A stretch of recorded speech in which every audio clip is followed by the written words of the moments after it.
कोई बात नहीं बचेगी अधूरी, हर मुद्दे पर होगी सीधी बात। दर्शकों, स्वागत है सीधी बात में आपका।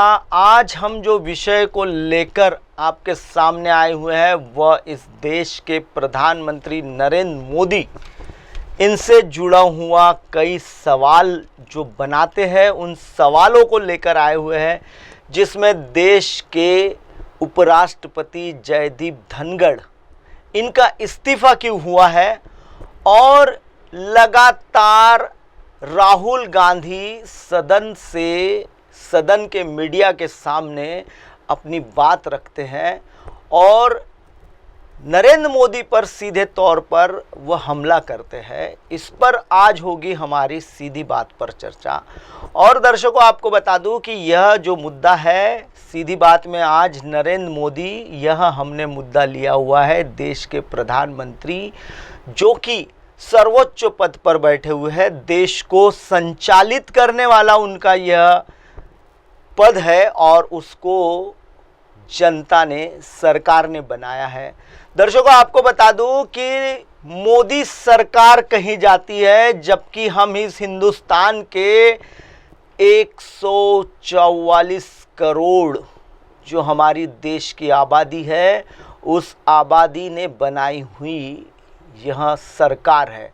तो इसे भारत सरकार क्यों नहीं कहा जाता? क्योंकि भारत के नागरिकों ने, भारत के इस स्वतंत्र देश के नागरिकों ने बनाई हुई यह सरकार है, तो उसे फिर मोदी सरकार क्यों कहा जाता है? ये एक बहुत बड़ा चिंता का और चिंतन का विषय बना हुआ है। दर्शकों, आपको बता दूं कि पिछले जो सत्र शुरू हुआ है, सदन का जो सत्र शुरू हुआ है, जो हमारी देश की सर्वोच्च सदन होती है, उसका सत्र शुरू होता है और सत्र के दूसरे ही दिन देश के राज्यसभा के अध्यक्ष जो इस देश के उपराष्ट्रपति हैं, वे अचानक इस्तीफा दे देते हैं। और इसी बीच में कई सवाल लेकर राहुल गांधी जब सदन में अपने विचारों को व्यक्त करना चाहते हैं देश के प्रधानमंत्री के सामने, तो देश के प्रधानमंत्री नरेंद्र भाई मोदी यह देश से विदेश यात्रा पर चले जाते हैं। दर्शकों, आपको बता दूं कि जो सदन की जो तारीखें होती है, यह तारीखें पूर्व नियोजित होती है और सारा मामला जो होता है वो पूर्व नियोजित तरीके से बनाया जाता है। दर्शकों, आज हम चर्चा करेंगे, सबसे पहले चर्चा करेंगे नरेंद्र मोदी सरकार के जुमलों पर अब खुलासा देने लगे हैं उनके अपने ही। तो सबसे पहले मैं आपको बता दूं कि जगदीप धनखड़ ने क्या कहा। पहले ये उनका बयान सुन लीजिए। आज के दिन ये अति आवश्यक है कि जब हम विकसित भारत की बात करते हैं, उसका मतलब हमारी अर्थव्यवस्था कौन से नंबर पर है इससे नहीं है। विकसित भारत को परिभाषित करने के लिए, जमीनी हकीकत देने के लिए हर व्यक्ति की आय में 8 गुना बढ़ोतरी जरूरी है। जैसा कि दर्शकों आपने उनका भी जो बयान सुना है, उसमें उन्होंने कहा है कि इस देश की अर्थव्यवस्था तब सुधर पाएगी जब देश के हर एक व्यक्ति की 8 गुना आमदनी बढ़ेगी। दर्शकों, आपको बता दूं कि जो 2014 में और 15 में अगर जिसकी आमदनी 20,000 रुपए थी, केवल 20,000 रुपए, उसकी आमदनी आज भी 2025 में 20,000 है। यह आमदनी की बढ़ोतरी नहीं हुई है। निजी कंपनियों के कितने इंजीनियर, उसको आपको मैं दिखा दूंगा कि उनका जो तनख्वाह था, वह तनख्वाह पहले 20,000 रुपए थे और आज भी 20,000 रुपए है। तो हमारे देश में सबसे बड़ी बात है कि आमदनी बढ़ नहीं पाई है।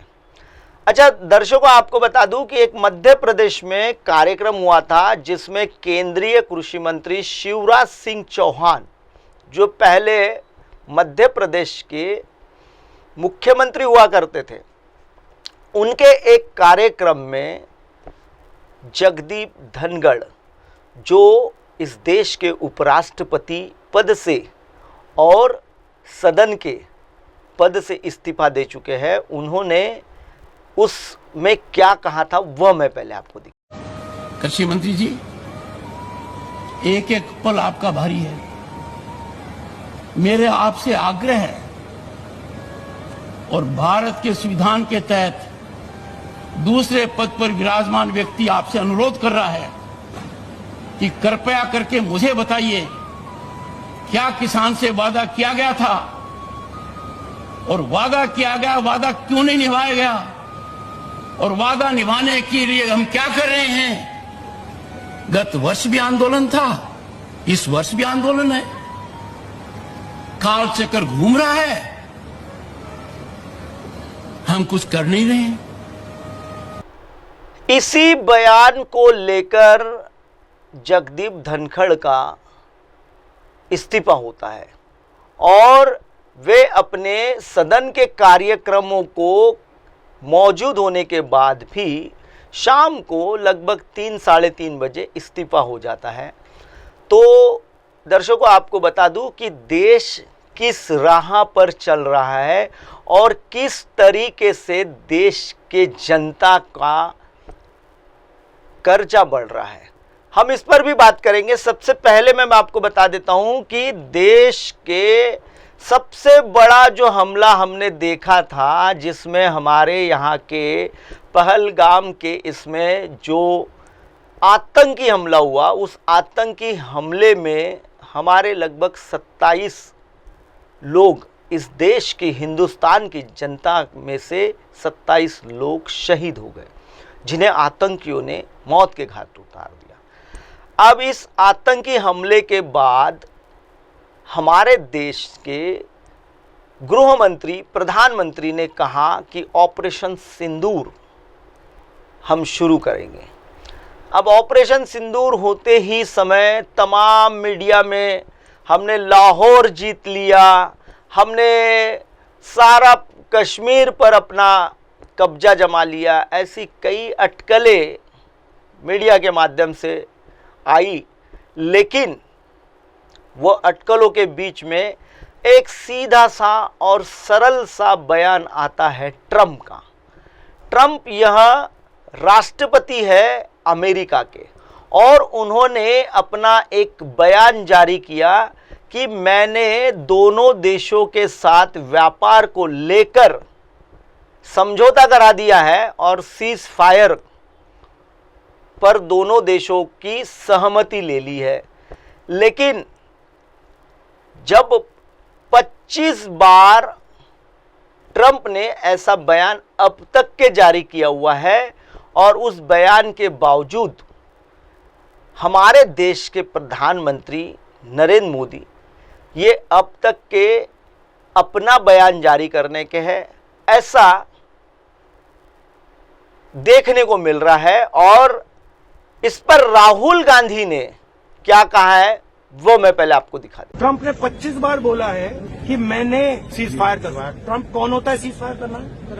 उसका काम थोड़ी है। मगर प्रधानमंत्री ने एक बार जवाब नहीं दिया। सच्चाई है, छुप नहीं सकते। जैसा कि राहुल गांधी ने अब इसमें कहा कि सीज फायर पर 25 बार ट्रंप अपना बयान जारी कर सके हैं, लेकिन नरेंद्र मोदी देश के प्रधानमंत्री, जो इस देश के भारत सरकार के प्रधानमंत्री हैं, उन्होंने अब तक अपना बयान जारी नहीं किया है।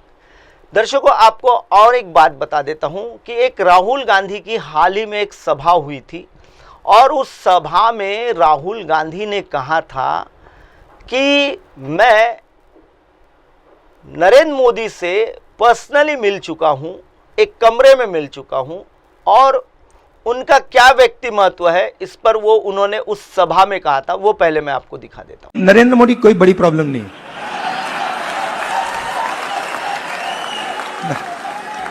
वो नहीं।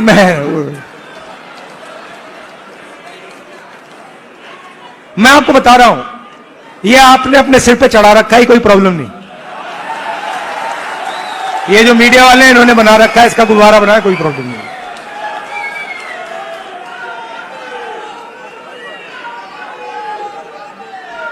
अब पहले तो मैं मिला नहीं था, अब 2-3 बार मैं मिल भी लिया हूं, बात समझ गया हूं मैं, कुछ नहीं उसमें।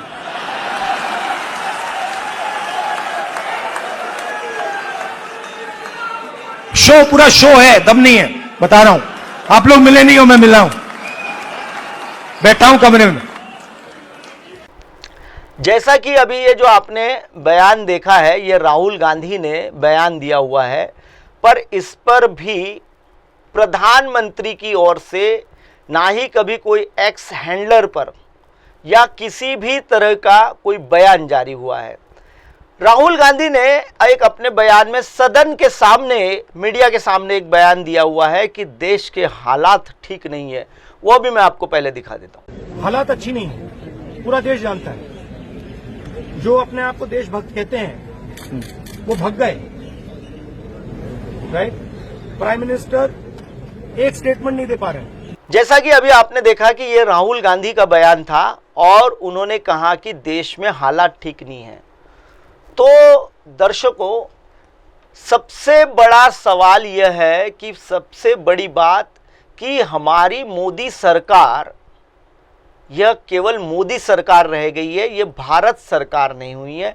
अब तक के हमारे देश के जितने भी मतदाता हैं, उन मतदाताओं के आधार पर लोकसभा के चुनाव होते हैं और लोकसभा के चुनाव के सीटों के आधार पर प्रधानमंत्री का चयन होता है। जिसके पास जितना सदन में सीटें होती है उतना ही उसका कद बढ़ता है।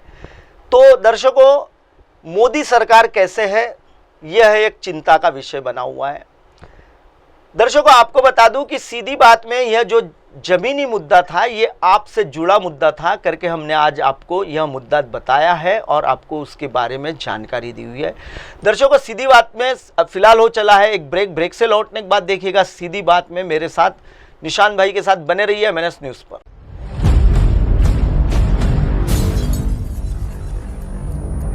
कोई बात नहीं बचेगी अधूरी, हर मुद्दे पर होगी सीधी बात। हाय, मैं हूँ तापसी पन्नू और आप देख रहे हैं MNS न्यूज़। आप देख रहे हैं MNS न्यूज़, सच जरूर।